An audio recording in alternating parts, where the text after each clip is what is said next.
Good afternoon there, YouTube land. I don't know when you're going to be seeing this video because YouTube really sucks for uploading videos, especially when you don't have, 1,000 megabytes per second upload like we do out here in the sticks. So I hope this video finds you and finds you well. I'm Donzo, and my background is I had a radio show, I did podcasts, mainly centered around geopolitics, current events, stuff like that of the nature, some satire. I like to fancy myself a comedian sometimes. As you can see, I was a musician, am a musician, drummer. I have no real musical talent, so that's why I have a drum kit. It's a little knock on drummers. I can scream a little bit too. Anyhow, my biggest passion is prepping.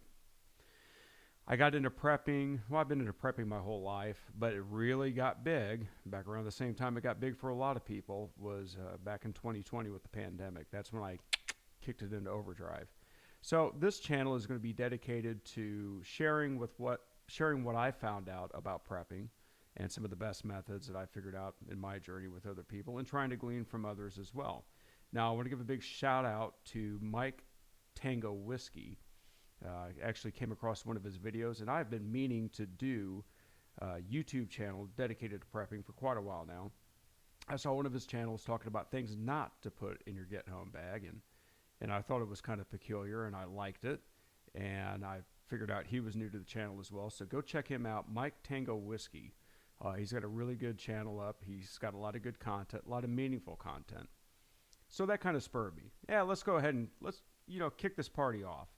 So Donzo has his prepping channel now. So what I'm going to do, this first one, is about bug out bags. Well, actually not bug out bags. I don't like bug out bags. A lot of people call them bug out bags. I call mine a get home bag.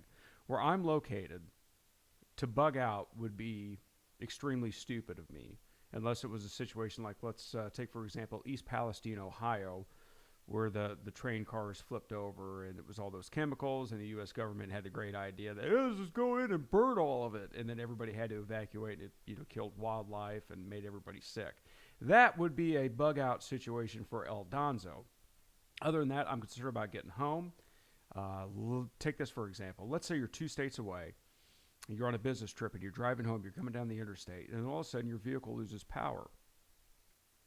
Your vehicle loses power, you stop, your cell phone doesn't work, you have no communications. Now, it's not just you, it's everybody else on the road, everybody in the continental United States, because they have detonated an EMP weapon, electromagnetic pulse, which would essentially be a nuclear warhead detonated about 200 miles above the continental United States. This is a very likely scenario. So sometimes when I'm joking around, I say the zombie apocalypse, what I really mean is an EMP attack. That's about the worst case scenario I can come up with besides full-blown nuclear war. And chances are, if somebody EMPs us, there's probably going to be a nuclear war. Now, that doesn't mean you're automatically dead. What that means is you got to get home and assess the situation. So what do you need to have to get back home?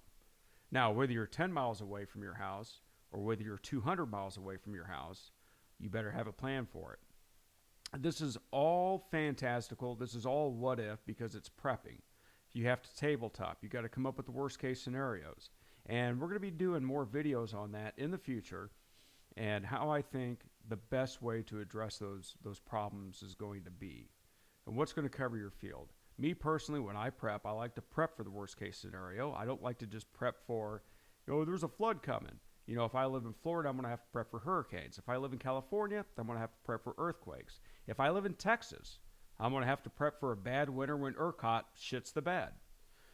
Here, where I'm at geographically, those things I really don't have to worry about, but I still prep for them because I prep for the worst case scenario, which would include a lot of those things as well. So go big or go home. Like my dad used to say, if you're going to be a bear, be a grizzly. Before we go into the get home bag, this is my personal get home bag. It's going to be a separate video, but I'm going to loop it in here. Before we get into the get home bag, I want to go over a couple things about prepping that I figured out. You've got different levels of prepping. You've got material prepping, physically prepping, training, and the big one we'll get to after we go through these 3. So let's start with material prepping. Most people think if I buy it, stick it in a bag, or stick it in my closet, I'm good to go. While it's not hurting anything to have that, it could potentially hurt you if you come up with a reliance on it and don't know how to use it. Material prepping is great. There's a lot of gadgets, there's a lot of tools out there that can make your life a lot easier. We can rub sticks together and make fire, but why not have a fire starting tool that keeps us from freezing to death before we actually get a spark out of it? Physically prepping, staying in shape, taking care of yourself, going out and running, making sure you can carry heavy loads, always a plus. Training, whether it's first aid, whether it's how to make fires, whether it's firearms. I know a lot of people that buy firearms and never shoot them. Never know how to clean them, never practice with them, never become proficient. Sharpening knives, filtering water, where to get these things at, wild berries, what you can eat, what's edible, what's not. You got to train on everything you're going to have, whether it's reading a lensatic compass and utilizing that to its fullest extent, or like I said, knowing how to put a tourniquet on in a first aid situation. Whatever you buy, train with it. Become a resident expert at anything that you're going to take on in your preps. But the last thing, I told you there was one more thing coming up we needed to speak of, mental prepping. And this is all going to be in a separate video. I'm going to break it down in details for everybody and how I think the best way to train, not just with material, not just physically, not just learning the ropes of your gear, but also getting yourself mentally prepared for when shit hits the fan. So we're going to go right into it right now. This is my get home bag. Like I said, separate video spliced into this one. This is my personal get home bag in my vehicle right now. There's a couple extras in it, and then once we go through the whole layout and the unbagging of it, we'll be right back at you. Okay, so this is what I would call the get home bag, or some people call it a go bag. It's more of a get home bag. I will not use the term bug out bag because for my situation, bugging out would be about the dumbest thing you could do in the world. So I want to stay put if I can. But if I'm out on the road, this is what I'm taking. This has had a couple different iterations. This is the latest one. You'll look at this and be like, hey, this guy's got a bunch of new shit on there. It's never been. This is true. This is my third get home bag that I've built. Now I've got a lot of the same stuff in there from the other ones, but I decided to kind of up my game a little bit. The biggest one being the 511 Rush 24 bag, which is 37 liter. So that was an improvement from what I had before. It was something I bought off Battery Junction. It was a good pack, but it just was not working for what I needed it to. Of course, we have some Ollie pouches here, and I'll show you what's in those and my little bag of tricks later as we go through this system. Those are about the biggest upgrades I've got to it, except for the dreaded fire kit, which nobody needs. Just kidding. I think everybody should have a fire kit and a lot of these things, and I'll tell you why. And don't get me wrong, guys, this is not perfect by any stretch of the imagination. There's always things to improve on.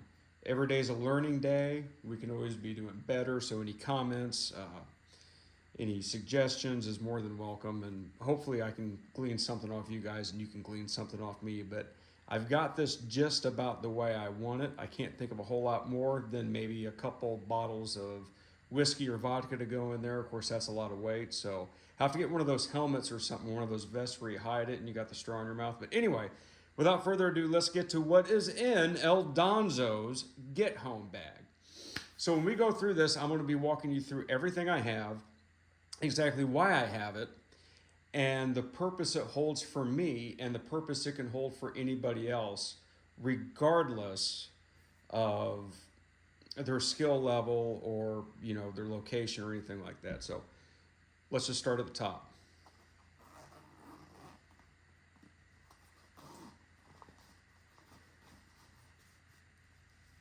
Tasco binoculars. Nothing fancy, probably $30 binoculars. I like the idea of having these because we can see what's ahead. Now remember, in the run-up to this section of the video, I discussed the absolute worst case scenario. If it's the absolute worst case scenario and the shit has completely hit the fan, having a little set of binoculars ain't gonna hurt you one bit. You can see what's up ahead of you. You can get a clearer focus, a clearer picture on it. So I definitely recommend a set of binoculars. All right. If you don't have any roads or anything and you're not familiar with the territory, you have found yourself, where the shit has hit the fan, I suggest a compass. This is a Kaminga, a lensatic compass, but I know a lot of people can't operate these unless you're in the military or unless you did Cub Scouting or stuff like that.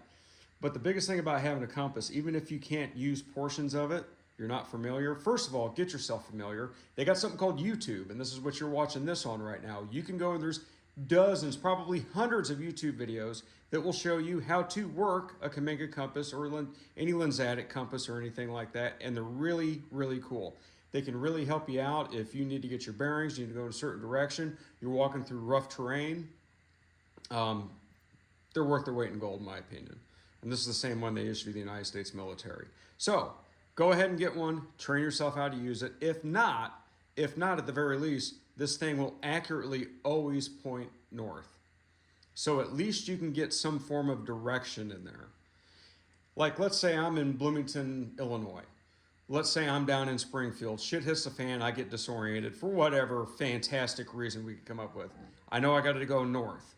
So no matter where I'm at, unless the poles reverse or something out of this world happens, I can count on this to get me north and get me to hitting the interstates, hitting certain roads I know. At that point, I'm back in familiar territory. So, compass. It doesn't have to be a nice compass like this. Anything that'll point you north, in my opinion, you should have somewhere in your gear. That's just my 2 cents. We emptied out the top. And what I like about this 511 24 bag is there's a lot of compartments, but they work. It's not just a bunch of mindless stuff in there. They actually work. So let's do this. Let's go to these 2 off-colored, cheapo Amazon Molly pouches I've got. Now, this one has a purpose and this one has a purpose. This one is my fire kit. Well, let's see what's in the fire kit.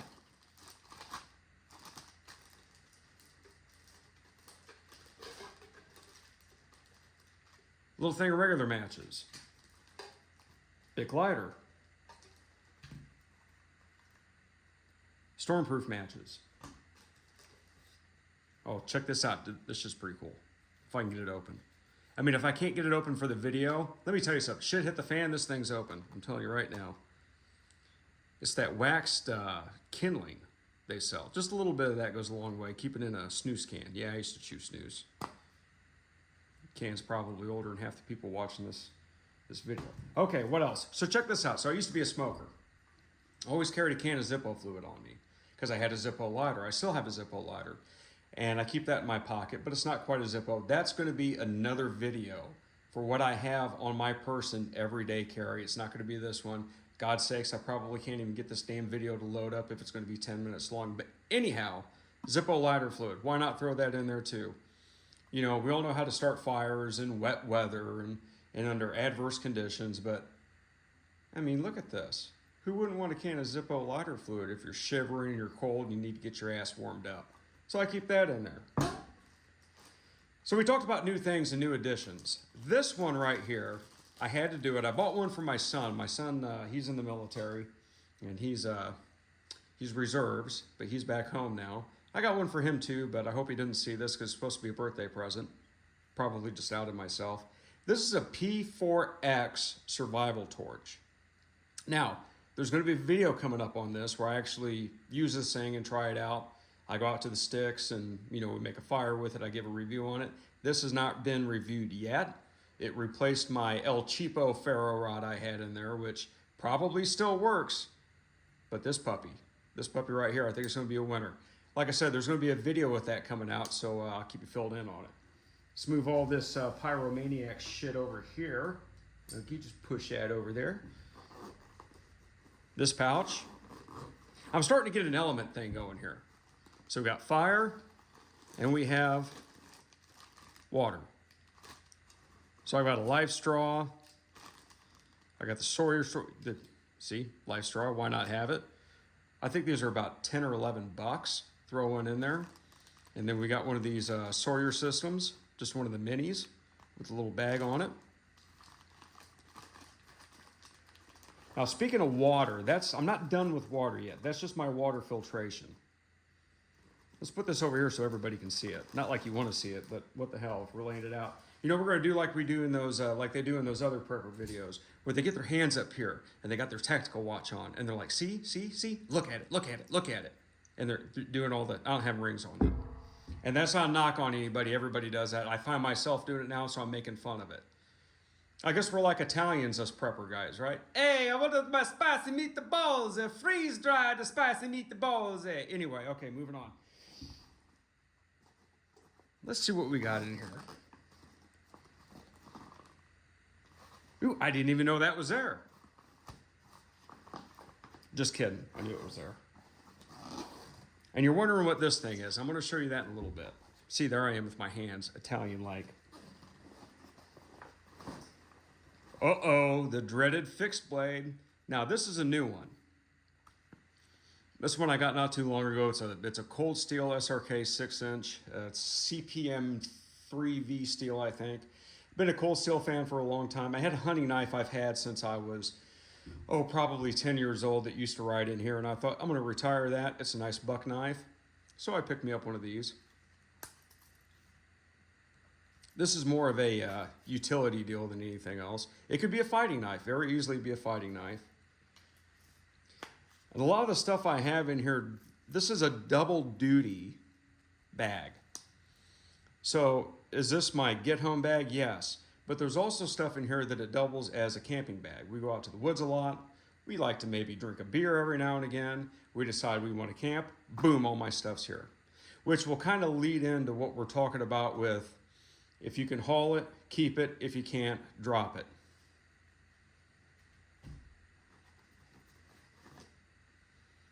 SOG multi-tool. This used to be called the EOD model or whatever it was. Got the crimper on. I used to be an explosive, so we thought this shit was cool. Anyway, but that's a really good multi-tool right there. SOG makes it. It's the Power Lock. Then of course, what get home bag would be complete without cordage? So I think we got about 150 feet of 550 cord there. I don't know what kind of snake oil shit this is, but I bought it anyway. It was a Don't Die in the Woods emergency blankets. As you can see, I'm not completely stupid. I usually carry a sleeping bag with me somewhere in the truck or if I go camping, so I have not had to use these yet. I believe this is a 4-pack of these little tiny. They're reflective emergency blankets is all they are. I'm sure they're probably no different than the ones you get at Walmart, but my dumb ass paid extra because it said shit like Don't Die in the Woods on it. But oh, who's counting? A pen. Always have a pen on me. And a little mini Sharpie marker deal. Hand sanitizer. Works good for sanitizing your hands or putting on a little piece of toilet paper and sanitizing your culo. And it's got alcohol, so this should be able to start on fire as well. You know, my uncle always told me, if you're ever lost in the woods, don't panic. Just start a forest fire and all the hippies will come to save you. This isn't a necessity. It's 100% DEET. But I'd like to live on the wild side a little bit and spray this shit on my body if I'm getting eaten up by mosquitoes. Nothing can ruin your day like 100 bug bites. So, like they say, may 1,000 gnats infest your armpits, but here you go, DEET. Sialoom chem lights, not the cheap ones. I like Sialoom. We have a bunch of these. I keep a couple in the get home bag. What the hell, why not? Oh, and who can forget? Duct tape. There's a little roll of this Gorilla Tape right there. Not much. And I have not modified this bag before I got it out of the truck, so this is exactly how it is. I didn't go through and put stuff in there and try to get it photo ready and all this other bull sticks. I just grabbed it. That should be it. So we got our pockets empty, we got the front pocket empty, we got the top pocket empty. Let's go ahead and see what we've got on the side of this thing. So this right here is, and this is the first Faraday bag I've ever bought. I've made all my Faraday bags, and I think I have one right here. This was a homemade Faraday bag, and I made plenty of them, and it worked really good. Took some rubberized kind of like undercarpet thing for vehicles. It gives you your insulation on there. Folded and stapled the seams. and then rolled and stapled the seams of the bag.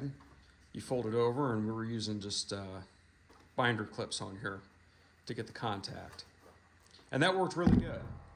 But it was kind of a pain in the butt to have it in this bag. So my son got one of these, and he really liked it. He brought it over. He said, "Dad, I want to test this Faraday bag out." He's going on AT in the military, some training, and they threatened him, probably, I don't know, he didn't say court martial, but a write-up if they bring their cell phone. If they bring their cell phone, it better be in a Faraday bag. So he bought one. So he brought it over. We tested it. It killed the signal, dead nuts. So I went ahead and bought one as well. So I'm going to open this up. These are pretty cool. If you want to go mobile, this is the way to do it.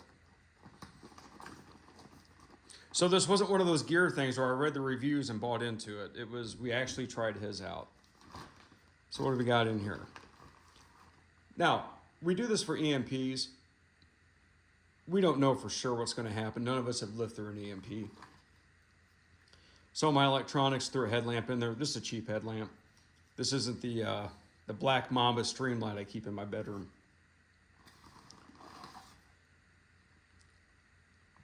15,000 milliamp hours outdoor battery station.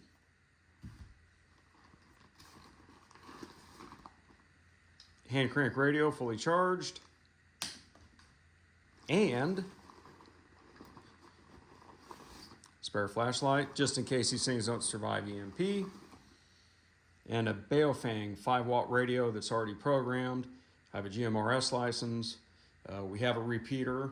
This isn't the best one I've got, but in a pinch this will work. We've got kind of this system to where we'll do a radio check-in every day at a certain time, and that repeats until everybody checks in. So we have a system for that. So these are the things I like to keep in there. We're running out of room, so I'll just throw that junk back in it. Now, I'm sure people probably noticed this thing. It's a gas mask.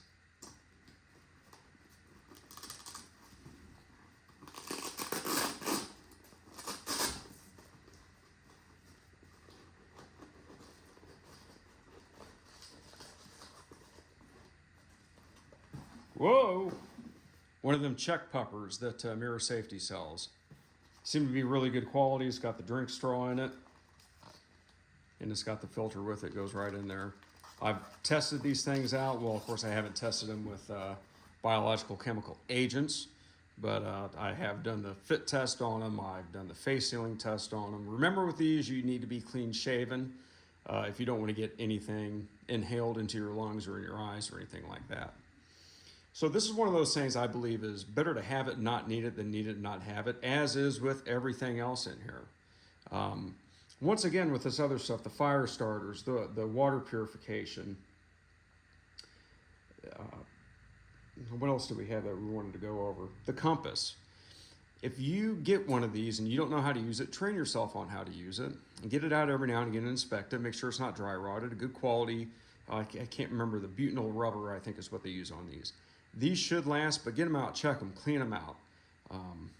Practice with everything. Drill, drill, drill. That's what it takes. You can't just buy this stuff, spend a bunch of money, throw it in your truck and be like, I'm good to go. No, you got to practice with it. You got to train with it. You got to know what you're doing. Oh, these so many pockets. I like pockets. All right. Main compartment.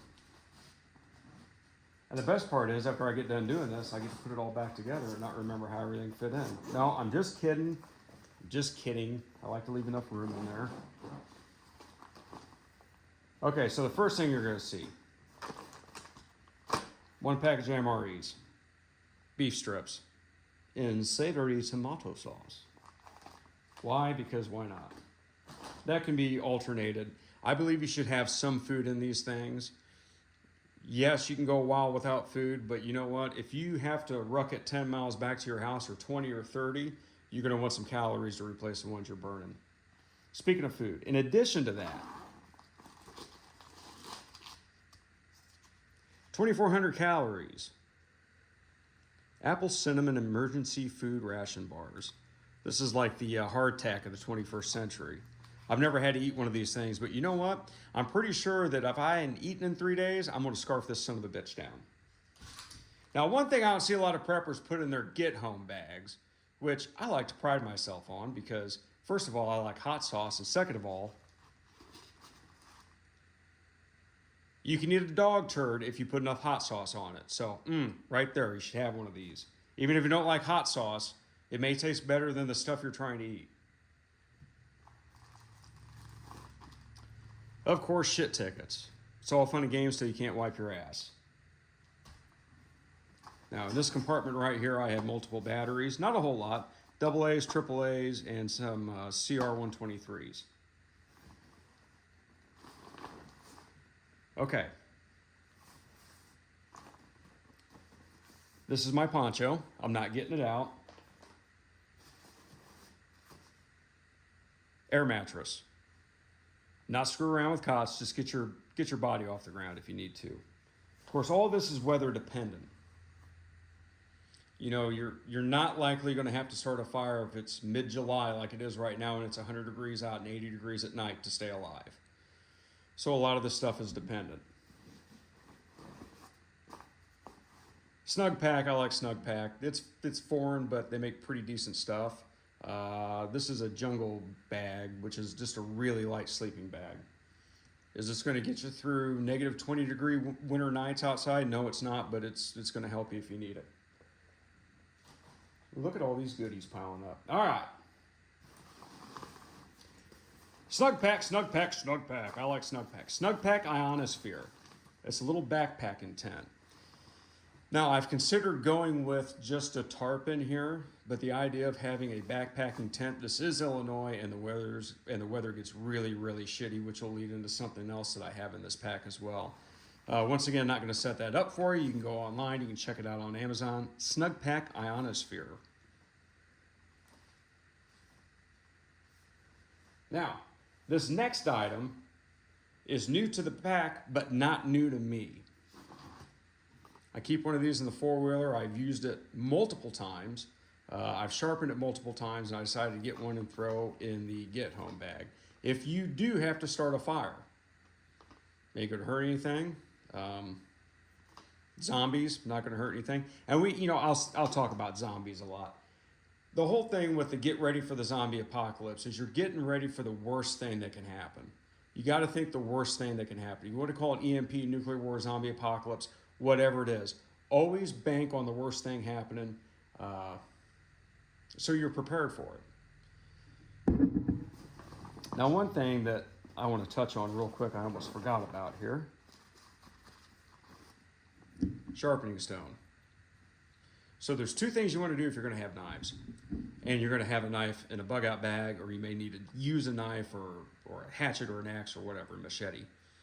The first thing is you want to have one of these sharpening stones. Second thing is you want to fucking know how to use it.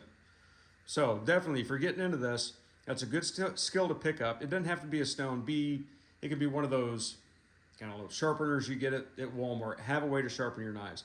Learning how to sharpen a knife, though, and put an edge on it that can, shave hair off your arms is a pretty big value. Stick that puppy back in there. So we think that's it, huh? Well, that ain't it. But wait, there's more. All right. So, you go back here. Now, this pack comes in at 32.7 pounds with everything I'm pulling out of here. 32.7 pounds doesn't seem like much. It's a lot if you got to ruck 10 or 12 miles. But I'm in good shape. I take care of myself, which we'll talk about later on in the video.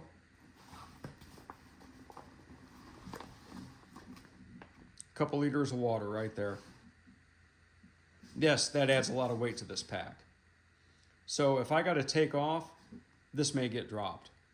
Unless we're in a drought or something, or I'm stuck in my vehicle for 3 days in a snowdrift. Who knows, but it's nice to have this in the vehicle. So just because it's in here doesn't mean it's necessarily everything is get home bag. I'm taking all this stuff with me. You kind of got to, this ain't trying to, conceive a child. You got to think outside the box a little bit here. So I think that's pretty much it. course, this is ever changing. It should be ever changing. You get into different situations, you always want to plan for it. But like I said, this part of the video is just what I happen to keep in the truck. And this isn't everything I keep in the truck. This is, like I said, 32.7 pounds, not counting my handgun, not counting ammunition, not counting the plate carrier. Yeah, I keep one in the truck. Triple redundancy. Anything in my truck I can lose, I can afford to lose. So if we got to go, I got to dump the water. I have to dump the tent. I have to dump weight because I really got to hoof it. I can do that. This is, in my mind, a modular system. We can add and subtract wherever we want to. Now, the one thing that was not on the pack, because I keep it in the console of my truck, which we'll do another video on, is an IFAK. And this goes beyond being an IFAK. I've had to use this a couple times to help other people bleeding. IFAKs are for you, I get that, but the kind of like a first responder thing. This will be its own separate video. And once again, even when it goes with medical stuff, you have to know how to use it. You have to practice. You can spend all the money you want on all the BS in the world, and if you don't know how to use it, then guess what? It's not going to do you any good.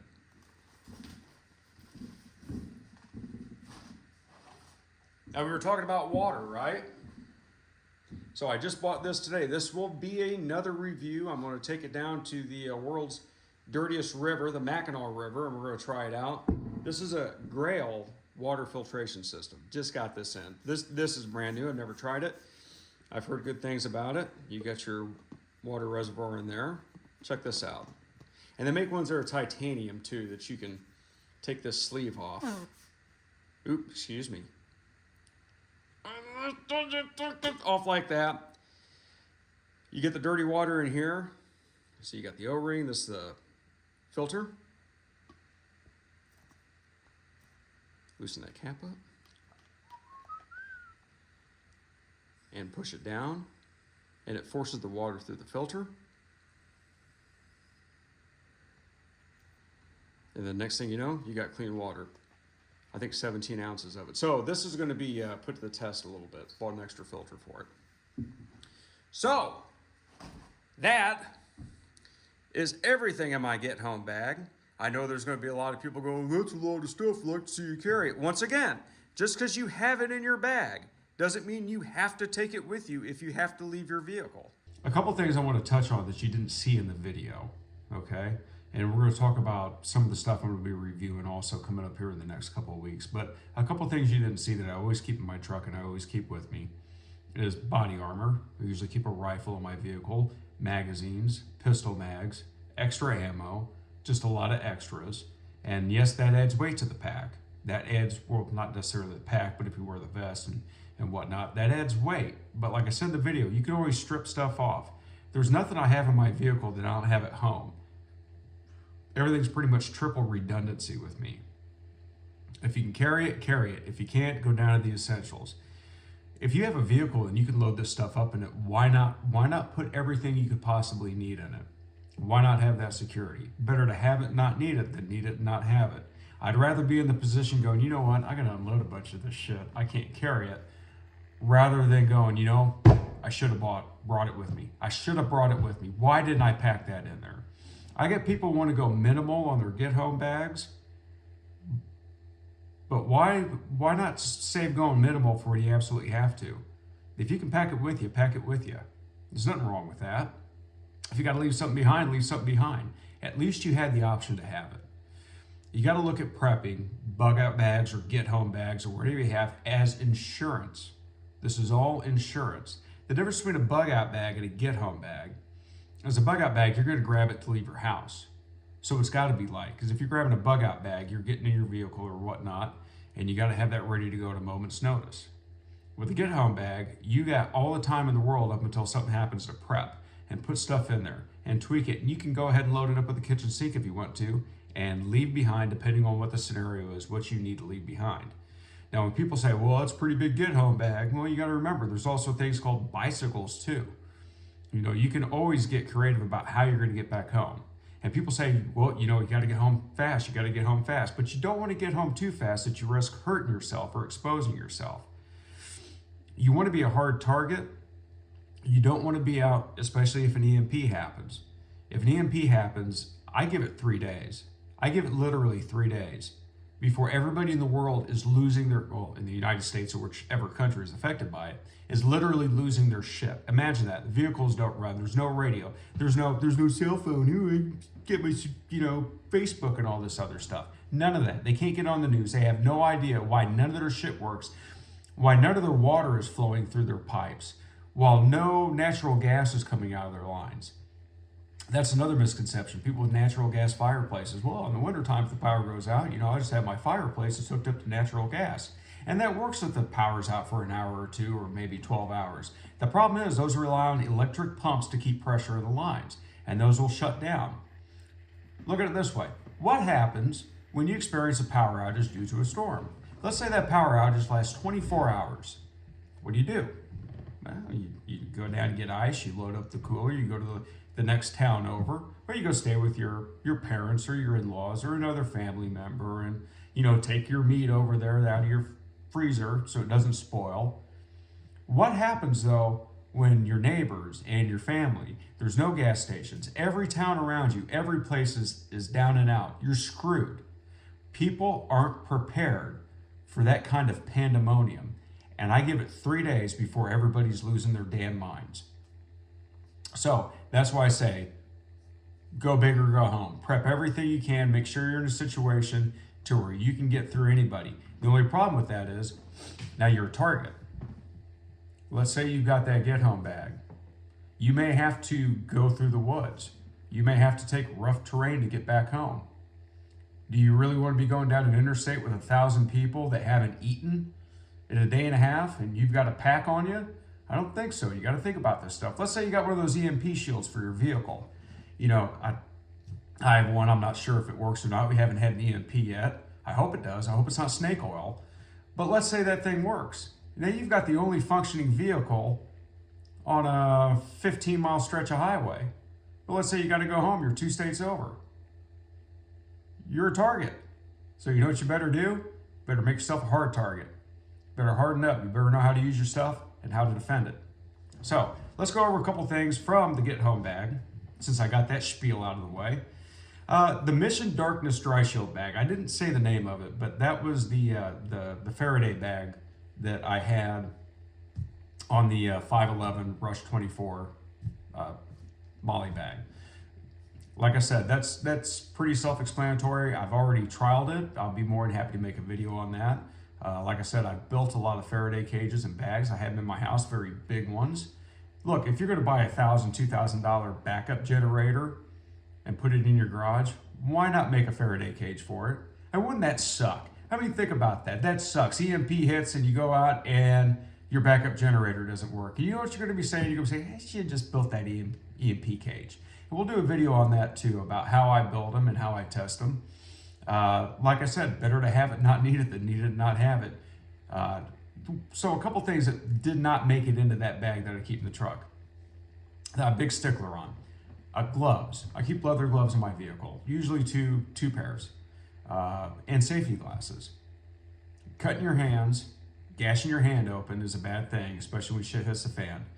And like I said, it's all fun and games till you can't wipe your ass in the go bag video and the get home bag video. Also, same thing when you get something in your eye. You go to the eye clinic and get a piece of metal taken out. It's not a big deal. Well, it's a big damn deal when the shit has hit the fan. So you want personal protective equipment. You want to practice safety.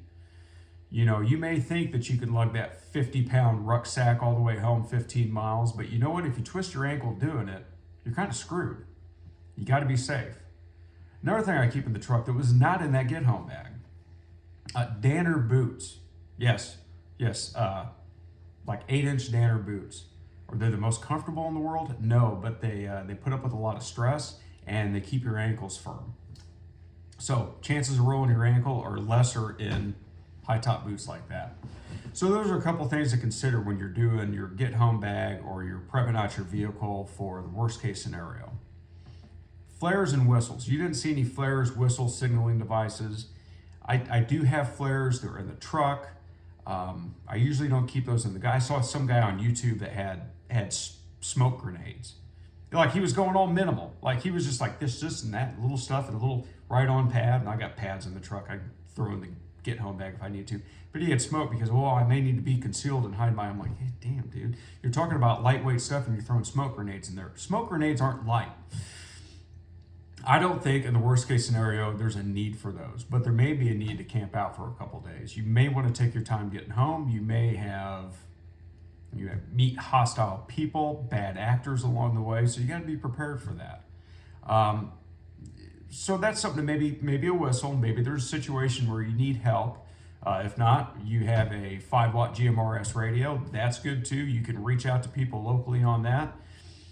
Remember, no matter where you're at in your prepping journey, it is never too late to start prepping. Unless the shit is hit the fan, then it's too late. If you've only got 2 weeks worth of water and 2 weeks worth of food stored up in your house and you're watching this right now, congratulations to you. Keep going because you're farther ahead than 90% of your neighbors. So remember, every day is a learning day. Be safe. It's never too late to start prepping, and prep wisely. Think about what you're doing. Become a resident expert on everything that you're applying to your preps. And until next time, I hope this video was helpful. Hit the like and subscribe button. And I'm going to have a lot more video coming out. So until next time, stay cool, everybody. And I hope you enjoy the content and keep an eye out for the rest of the videos. Donzo out.